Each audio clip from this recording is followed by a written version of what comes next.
svo annað fyrirtæki sem hefur hækkað líka mikið, það eru auðvitað Sputnik fyrirtækið sem í rauninni svona í Bandaríkjunum auðvitað og það er Oculus og þar eru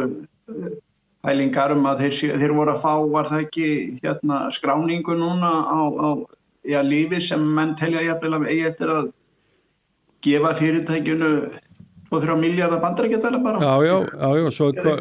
svo komið í skotlínu svona, menn farnir að velta fyrir sér að það sé líklegt jafnvel til yfirtöku sem að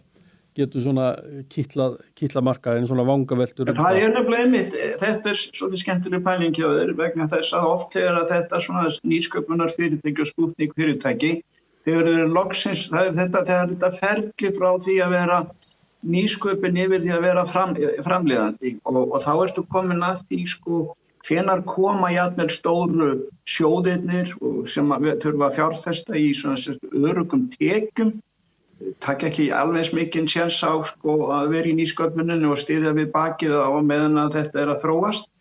Þannig að það er ekkert ólíklegt að það séu sjóður og einhverjir rísar sem komið þarna og séu handan við hornið. Við þekkjum þetta frá Kerecis sem að náði sér verulega strik og var svo yfirtekið. Einhyrningur, svo kallaður, $1 billion